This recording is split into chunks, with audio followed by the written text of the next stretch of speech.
about. So I will try to give you a little bit of a quick overview as to why does Minerva exist? What is the problem that we're trying to solve? And the easy way of looking at the reason for Minerva is to take it from actually an American point of view. American higher education, as many of you probably know, has a little bit of a different take on the role of higher education than most universities around the world. Whereas most universities very much focus solely on the concept of what is referred to in the United States as the major field of study. In the United States, there is this concept of teaching in the liberal arts tradition. And the liberal arts tradition, as I was trying to explain to some folks from outside the United States recently, is a difficult concept to understand because it is construed with the idea, it's matched with the idea that a liberal arts education is not about studying a particular subject. It's not about learning anything in depth. It's just general studies, a smattering of different things. There's, even within the United States, there's this strange concept that has come into the romanticizing of the liberal arts education as knowledge for knowledge's sake, which actually has nothing to do with liberal arts education. It's kind of a bastardization of it. So what is a liberal arts education? The concept comes actually from Roman times. It comes from the idea that in a democracy, in a place where the sovereign is not the leader of the state, is not the emperor or the king, but actually the people, where the people need to govern, that the people, the polity, need to be informed in the many arts involved with governing. So that includes both the concept of the arts, poetry and music and dance and all of the things that are associated with that, but also included things like mathematics, like philosophy, what we know today as science, like craft, what we know today as engineering. These were the foundational elements of actually teaching the populace to be able to govern itself. And the idea of the liberal arts, the idea of any kind of individual who will participate in the management and the leadership of their society is that knowing your particular trade is not enough. That you have to be able to connect what goes on in other fields to your primary area of focus, and you have to understand how to interrogate, how to investigate subject matter that you're not necessarily familiar with, because you will be called upon to make decisions that impact these types of areas for others in fields that you may not be very adept at. So the reason I'm giving this history lesson is because for much of the first 300 or so years of American higher education did focus on this concept of the liberal arts as largely when it came to undergraduate education. And the particular field, the major, was relegated to a very small corner of undergraduate education. In most universities, it didn't even show up until the fourth year of studies, whereas the first 3 years were largely talked in generalities. Now, that worked pretty well when we didn't know much about things. So in the 18th century, in the 19th century, some knowledge that the professors had to teach their students was pretty much exhausted by the time you were finished with your first degree. And so there wasn't really a huge necessity to go in depth. The 20th century, late 19th and 20th century, changed all of that. And obviously today, we are, especially in higher education, in academia, focused on exploring new frontiers at the very edges of discipline and looking at areas of detail that require an enormous amount of time of depth of study.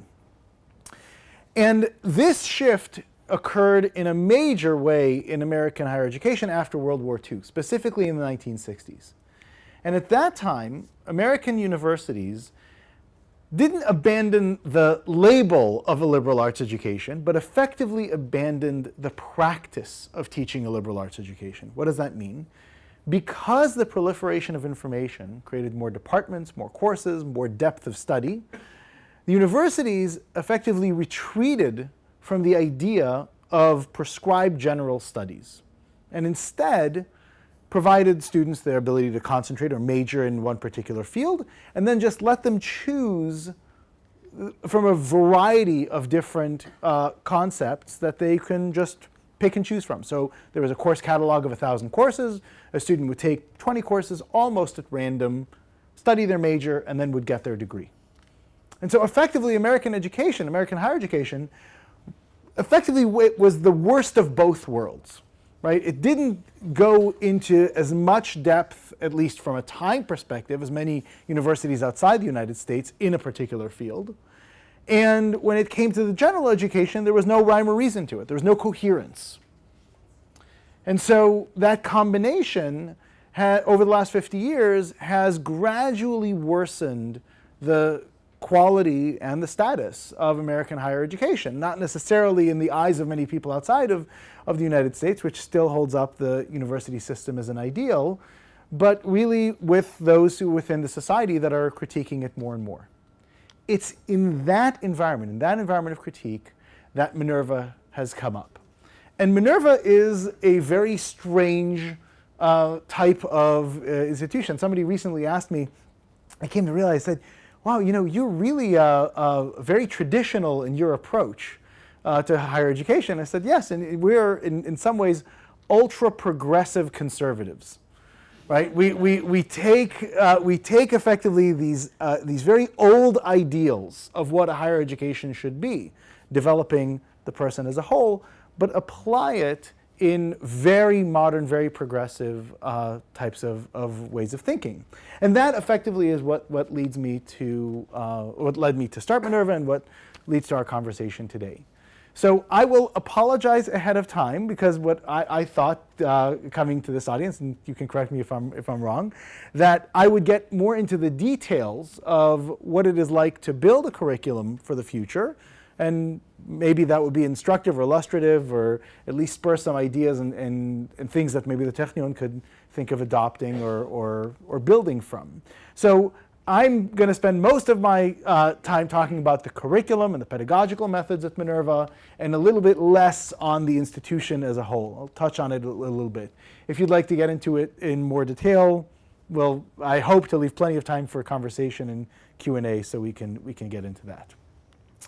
So the one thing which universities are still to this day, especially in the United States, are very proud to trumpet isn't necessarily the way they educate, but the goals for graduates.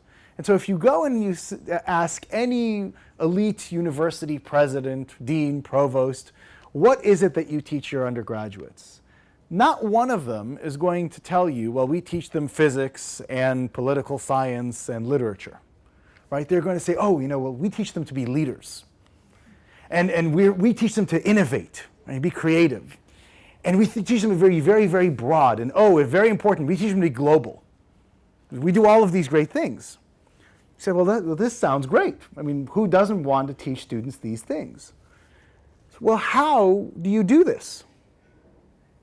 Well, and that will usually create a little bit of a pause, a little bit of time to think, and then the president would say, well, we have physics and political science and literature, and they pick up this stuff by accident. But it's very strange because accidental education is never really part of the plan in American higher education, but effectively that's what it's evolved to be. And ultimately, these are not bad goals. These are actually, we think, quite good goals. It's important for students to understand leadership, not just to be leaders, but understand what types of leaders they should be supporting and following, as well as what types of leaders they should become eventually. It's important for students to think in very innovative and new and creative ways. It's important for students to be broad and to be able to deal with very different subject matter, even if they're not particularly familiar with it. And it's obviously important for anybody who's going to make any decision of consequence for others to understand how those decisions will play out in a global context. And so what we did is we went through these ideals and thought about how do we actually come up with ways to teach these broad things. And we went back to these broad competencies that, again, are often seen when you look at least American higher education literature and really around the world. And there were 4 broad core competencies that were very easy to identify. It's very broad to see. And most universities will say, oh, we teach thinking critically or thinking creatively, as well as having transpersonal goals, being able to communicate effectively, being able to interact effectively, not just interactions between 2 people, but thinking about how 2 systems interact, societies, biological systems, legal systems, etc. The problem with actually stopping here, and this is where most universities will stop if they even get to this level, is that these competencies, these capacities, actually don't exist. There really is no such thing as critical thinking. It's not a thing. Critical thinking is a composite of many different things. And if you don't get into the component level of each of these competencies, you can't actually teach them. Okay? And so as an example, thinking critically, if you really want to think critically, you have to be able to evaluate claims. Right? Somebody makes a claim, you should be able to make a counterclaim. Right? You should be able to think of other examples. Right? When somebody proposes a solution, you have to evaluate if that proposed solution is good or bad. And of course, there are components to be able to do those things. Thinking about thinking creatively or looking at thinking creatively, you have to understand how to solve problems. Oftentimes not by following particular formula, but creating new paths to follow problems that borrow ideas from other areas. You have to think about how do you facilitate discovery, right? And learn how to create these types of solutions.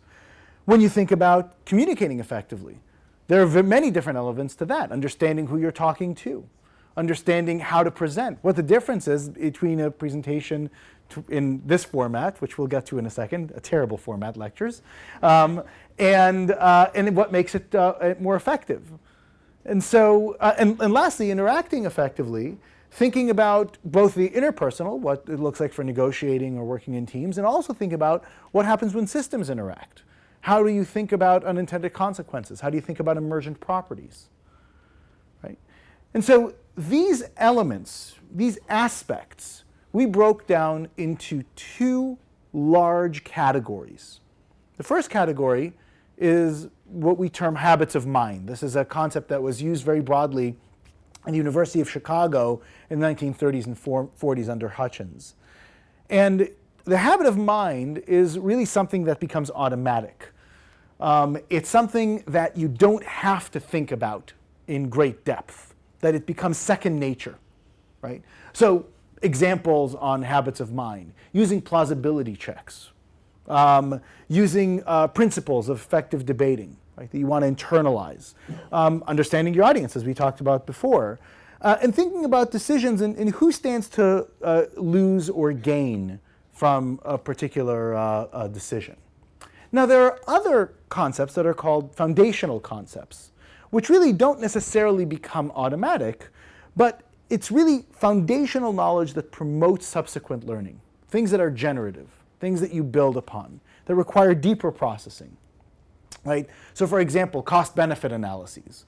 It may become a habit for you to apply cost-benefit analyses, but it takes quite a lot of work to perform them, right? Thinking about statistical significance and the difference between practical significance, statistical significance, and effect size, right? So you can have something that's very statistically significant, but accounts for 0.1% of the variation, which case it doesn't really matter that much when you analyze it, etc. So let me give you an example and try to make it a little bit interactive. So maybe you'll remember this one concept. And I'll illustrate something similar to how we use these habits of mind in foundational concepts. So let's say there is a gas that is emitted in this room and we all fall very ill.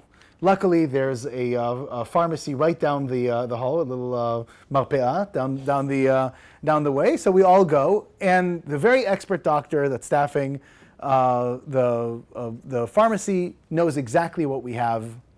It's very common disease. no problem. Now, there are 4 different types of medications that she can prescribe to all of us. But before she knows which medication to prescribe to which one of us, she needs to know at least 2 things about each one of us to figure out which medication will be most effective for us individually in combating the illness. What are the 2 things that she'll need to know about us? This is the part where you participate. So what are the 2 questions that she needs to ask each and every one of us to know which medication to prescribe for this particular illness? She's already diagnosed the illness. Allergies and? Background diseases. And background diseases, other things that are happening in your body, maybe other medication you're taking, right? We all know this very simple concept. Every time we go to the doctor, she'll ask us this question. We know that if she doesn't, we know to volunteer it ourselves. So now let's say we've all gotten our medication and we're done. As it happens, some of you read the newspaper this morning and were upset about some random thing the Knesset is debating, and so you decide to strike up a friendly conversation with the doctor, and you say, hey, what do you think about this law that the Knesset is thinking of passing? And most likely the doctor will say, I like it, I don't like it, I don't know enough about it, I want to learn more. Here's something that the doctor will almost certainly not ask. What she won't ask is, if this law is passed, what other laws already on the books will it interact with that will change its intended effect? Now, what's interesting is that the question that she would ask you about your allergy and your medical background, what other medication you're taking, is exactly the same concept as the question that she wouldn't think to ask about passing a new law. Right? And the concept is very simple, is that when you introduce a new element into a complex system, the primary determinant of the efficacy of that new element is how it interacts with other elements in the complex system, not necessarily how it was designed. Now, that is a foundational concept. But it's a foundational concept that needs to be understood in the general. So how do we teach that? How do we actually get this concept of habits of mind and foundational concepts through? The way to do it is actually to teach these elements, we've identified 115 of them that we teach our students, intentionally, and do so through an entire curriculum. And so, whereas in the early 20th century, the liberal arts education, the liberal arts universities were teaching this concept of the great books curriculum, right? You read Plato and Homer and Shakespeare, and by that you get enlightenment on how to think. We've effectively created a great cognitive tools program.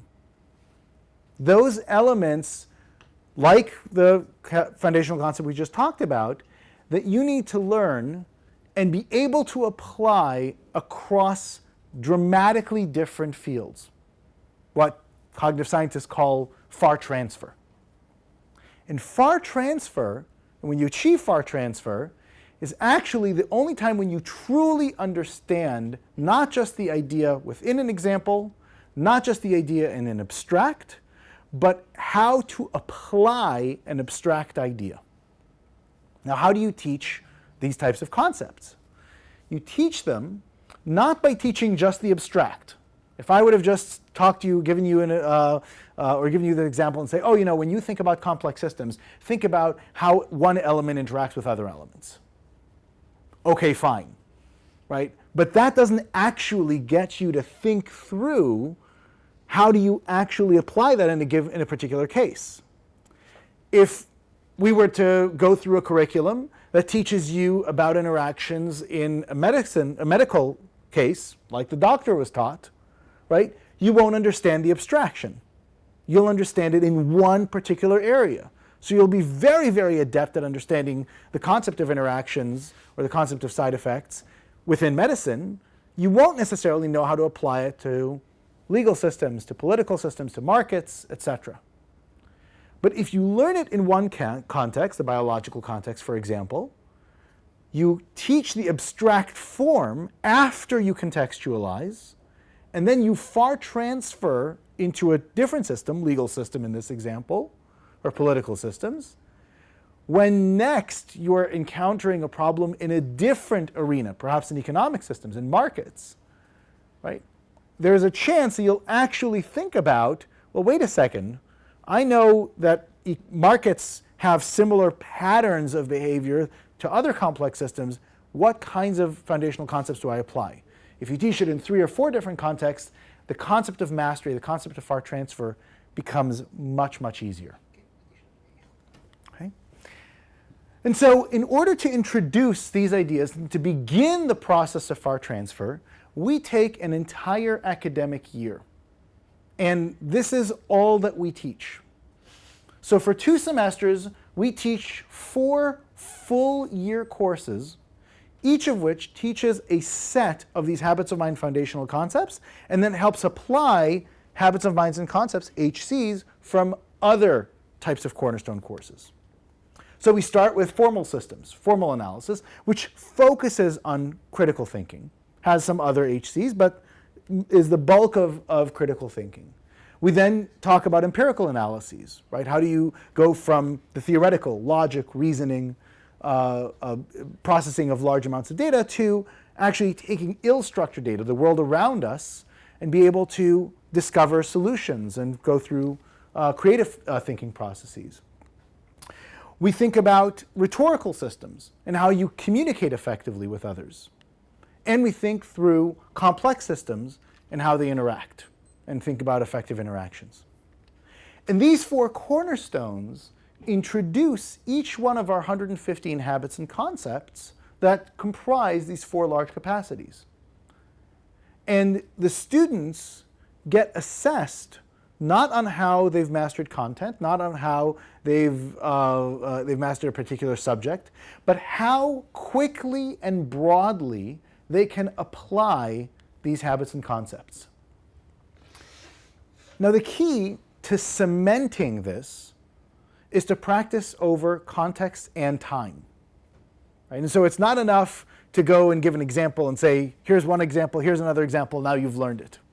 You have to constantly practice and test the students. And so what we do is that the HCs create the foundation for the next 3 years of study at Minerva after the first year. So when students pick their major, they pick their concentration, they take electives from other areas, in each class they get 2 sets of grades. One set of grade is how do they do in the particular subject matter. But the second set judges how they applied what they learned in their first year to their next 3 years. So much so that their first year grades only get finalized at the end of 4 years. More than a quarter of their grade point average is based solely on how well they think, which of course is what they get judged on for the rest of their lives in whatever capacity they take. And so what we do is after that first year, in introducing those HCs, we specifically pyramid the level of instruction. So in the first year, instruction is common. Everybody goes through this core curriculum that everybody takes, grounding them in a common intellectual language and the foundational building blocks for them to be able to attack any kind of subject matter that they want to focus on. In the second year, as we practice critical thinking deeply, right, the students pick their major requirements, right, and we'll take requirements of their major and explore requirements of others' majors, right? So they get a little bit more customized type of curriculum, but one that is still foundational in its nature. In the third year, we start exercising more deeply on creative thinking while reinforcing critical thinking. And that's where the students pick their concentration. Concentrations at Minerva are areas of cross-disciplinarity. So we rarely have traditional majors or traditional areas of study as at most universities, but mostly look at the edge of where one field is impacted by another. And see where the major discoveries of the field are happening at the time. And so in the third year, the students' curriculum becomes much more their own, meaning they will choose their concentration, their electives, etc. But still, the types of courses they take are foundational in nature, even though they're at a much higher level. And then lastly, in the last year, it becomes almost completely customized. The student begins in their third year to work on a 2-year capstone project, something that challenges them to work at a professional level in their field. At the same time, in the 4th year, the students go through tutorials at Minerva. So their last 2 courses in their area, in their major, aren't traditional seminars, which I'll talk about in a second, but very small format tutorials where actually the students themselves come up with the areas that they're interested in studying, and they work with a professor to build a syllabus and have that delivered. And so we go from a completely common foundation to a fully customized final year, and layer in between getting the students ready to get to that point. Now, this kind of brings us to the nature of the Minerva seminar. So the first thing that you will never see happening at Minerva is what you just saw happen here. Lectures at Minerva are banned. If a professor speaks for more than 5 minutes at a time, they get a little electric shock administered to them. Not really, but effectively it does come up, and we don't allow it. In general, our perspective is that if an area of study can be MOOCed, right, if it can be recorded and broadcast online, it is a moral imperative for it to be MOOCed, which means that we don't have the moral authority to charge students tuition for knowledge, because knowledge should basically be free. A big part of the reason why governments, why societies support universities is for the free dissemination of knowledge, right? They support the cost associated with the creation of it. They support the cost associated with the development of the intellect of the student, but to put a toll in front of the dissemination of knowledge, we don't think is particularly moral. In today's world, with the dissemination of information on the internet, that makes the dissemination of knowledge particularly easy to get. And so, at Minerva, we do not have any courses that can be taught as lectures at other universities. We don't even recognize them as college-level courses. We don't believe that any university will recognize what we know today as Physics 101 or Econ 101 or 102, or in many cases 201 or 202, as college-level courses in the future. Simply because many students will show up at the university saying, I know all this stuff already, I took it in high school. Why would you charge me, in the United States, tens of thousands, if not hundreds of thousands of dollars to certify that I already was able to read a book? I have a 4-year-old daughter, I read to her in bedtime, but I can see very soon my daughter will be pushing me aside. She already knows how to recite all the books herself, but at some point she'll learn to read and she'll say, Dad, thank you very much, I don't need you anymore for this. It'll be a sad day for me, but it's something that we look forward to in the development of our children. The concept that I will then pay $250,000 for other people to read books to my child when she turns 18 seems a little bit odd to me.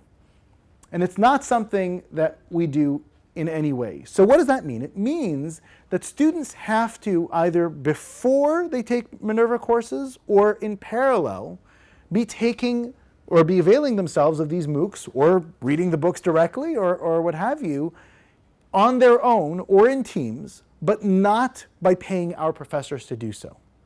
And so when students go to class at Minerva, a Minerva seminar, they know that every class they take is seminal in its nature, meaning that every session of every class needs to enlighten them in a way that reading a book would not do.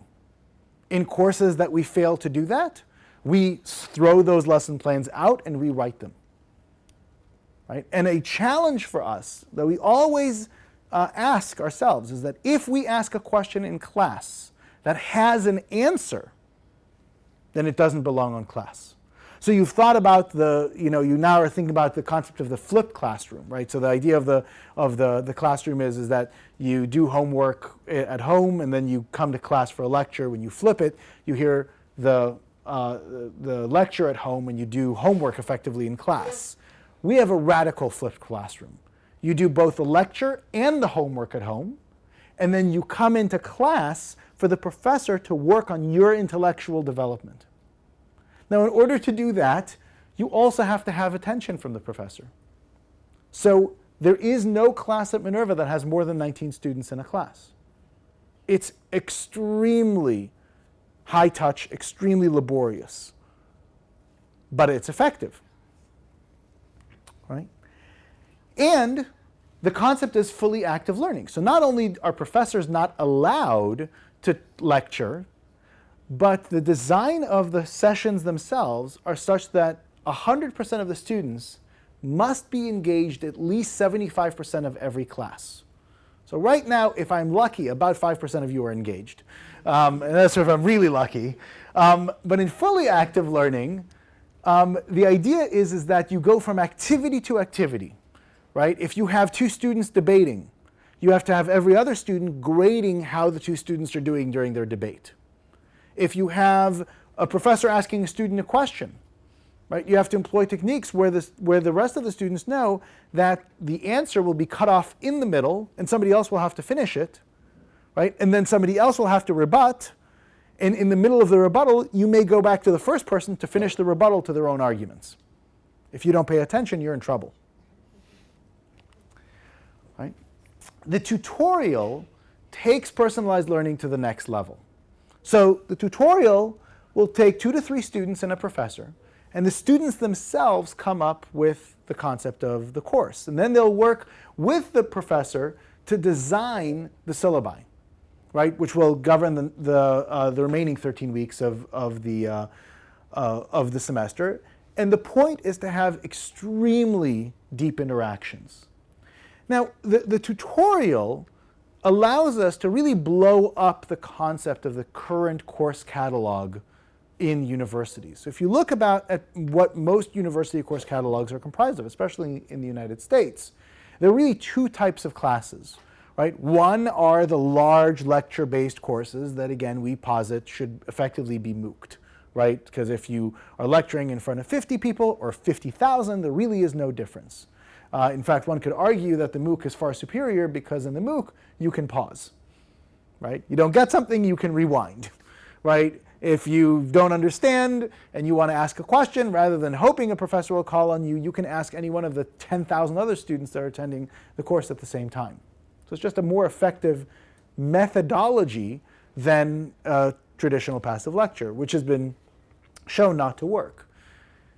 The second part, or the second group of courses, and those courses, the lecture courses or the large lectures, are a large percentage of the credits that are issued at the university, but they're a small number of courses, right? Because you have many students and in a small number. The bulk of the rest of the course catalog are what the professor feels like teaching. Now, sometimes this can be a great thing. I remember one of my mentors in college was a great finance professor, and he was asked to teach a course on for the freshmen, a freshman seminar on a topic of his choosing. And he said, I can teach about anything I want? And they said, yes, whatever you want. He was an amazing, amazing teacher. He says, great. And he says, and they ask him, what should be the title of the course? He says, chickens. And they said, well, what is the description of the course? He says, this course will be about chickens. And that was the course. And it was actually turned out to be a great course because he knew nothing about chickens. The students knew nothing about chickens. It just worked out in their schedule when they showed up. They didn't know he was such a great professor. And he taught them how to explore a subject matter they know nothing about. So sometimes these types of, the freewheeling types of activities yield wonderful little gems. More often than not, they yield completely random courses, as if the chickens were not.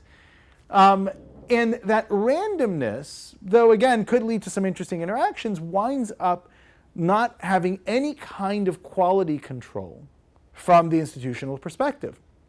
Right? And so the course catalog is filled by what professors want to teach, not necessarily what students want to learn. Right? And this is why you have many courses with enrollments of 4 or 5 students at elite universities, not because that's what they want, but because nobody's actually interested in taking the courses. And it removes this concept of the hobby, because this is about instructing students, right, in helping them develop intellectually, not necessarily helping professors figure out the transcript for their next book before they write it.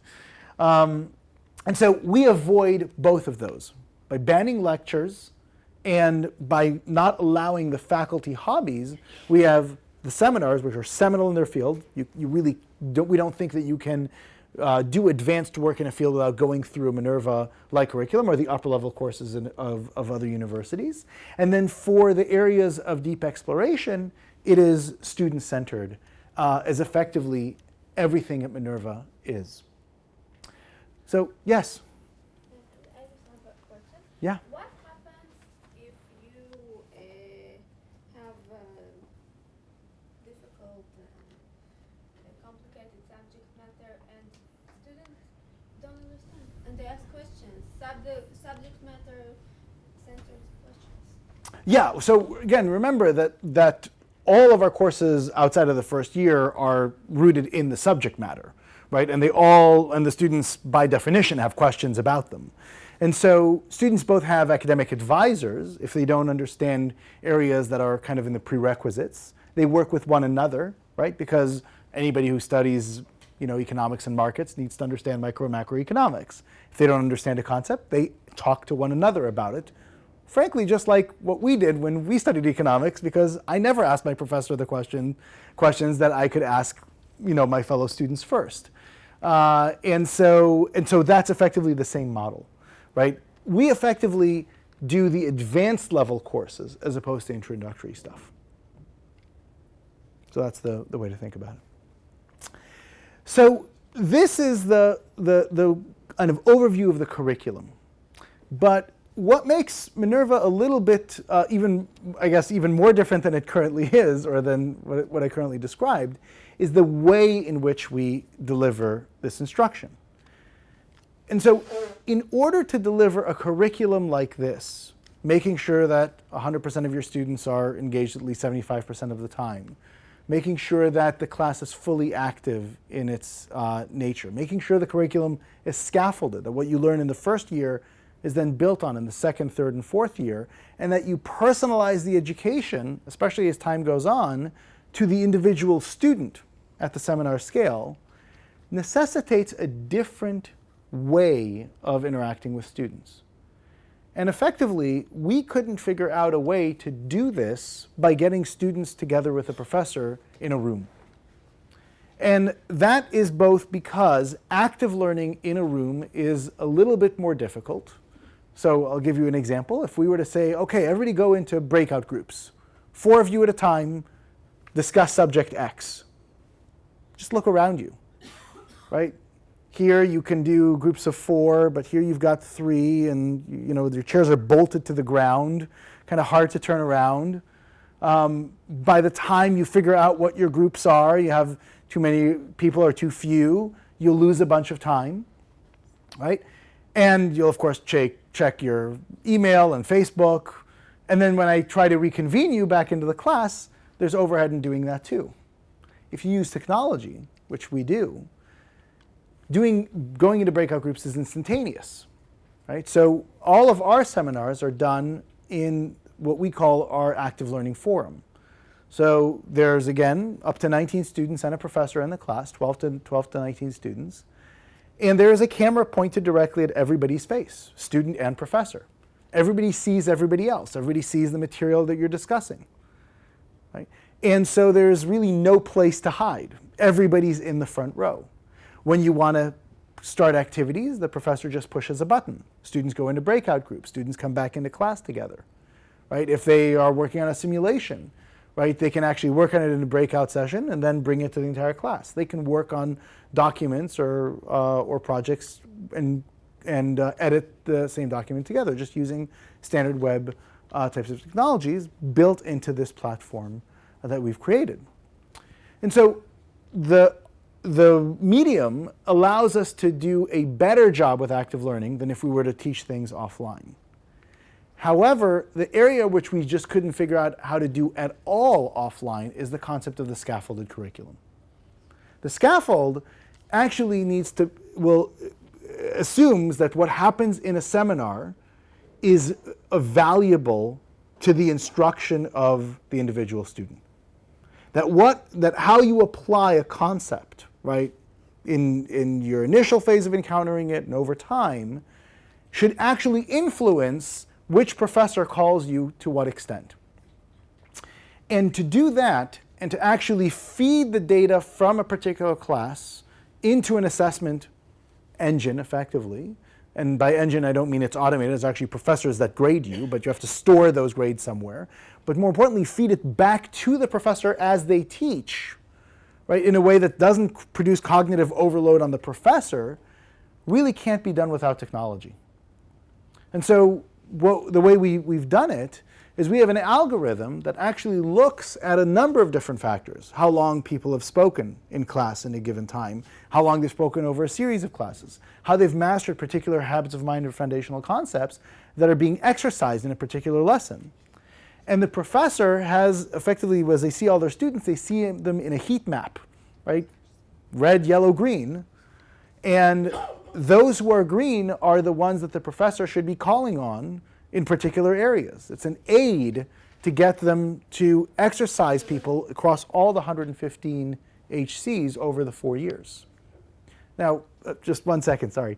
Now, of course, the professor can decide to do with that information what they want, right? They can say, no, I really want to call on this student for this question, right, as opposed to the one that's highlighted. But then as one particular student is called on more, right, their warning for the following professor gets larger to ensure that we have balance in how much we include every other student. Okay?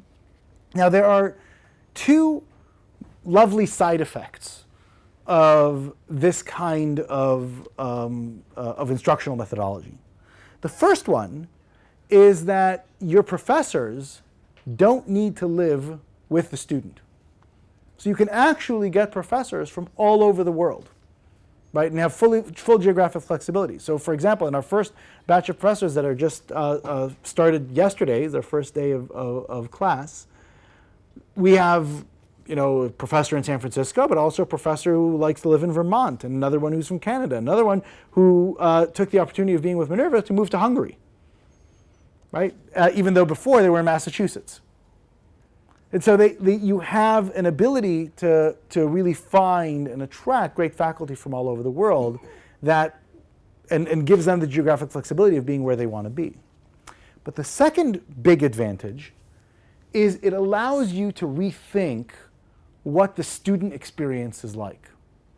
So by freeing the geography of the institution, you can think about what is it that you would want to have the brightest, hardest working minds in the world come together. Where would you want them to come together, and how do you want them to learn and get that global understanding? Remember that thing we talked about at the very beginning, what every university claims they do? Very rarely does it actually happen. And so we look at the idea of global immersion very, very seriously. Not only do we have students from all over the world, our initial group of 140 or so students come from 35 different countries and territories. Just about 20% are from the United States, and every other country is smaller representation than that. Right? It's, I think, certainly in the United States, the most diverse undergraduate student body, perhaps in the world. And the idea is you take this group of students that come from all over the world, and you get them to live all over the world.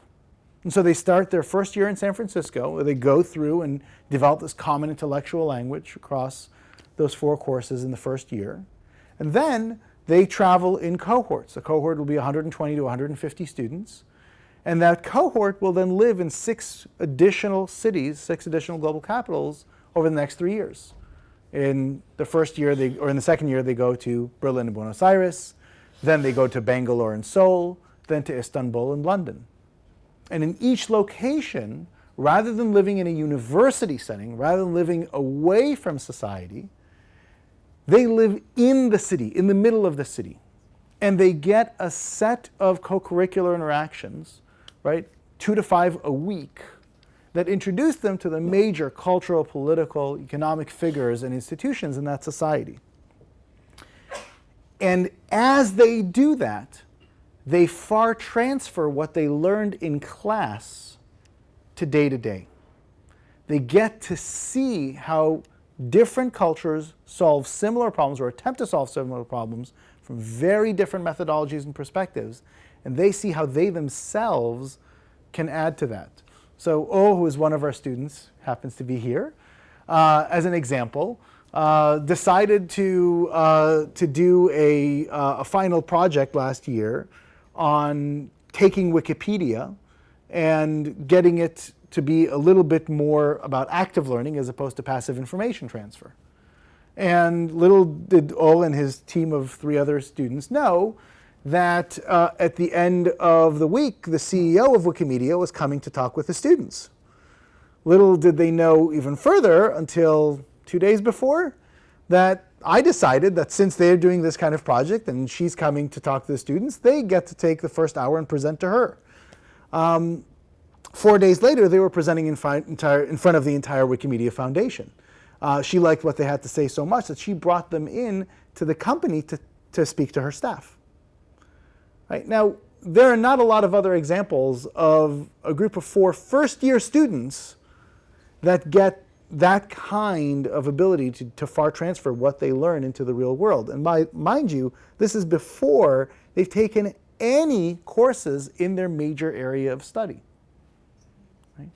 And so these are the types of things that you can do when you rethink the boundaries of an academic institution. It's the kind of things you can do when you refocus the institution on practical knowledge as opposed to the dissemination of it. So that's the overview of Minerva. I spoke for far too long, but we'll get to that later if you're interested. But anyway, so I just wanted to now start the dialogue and have conversation, whatever you'd like to know about. Please.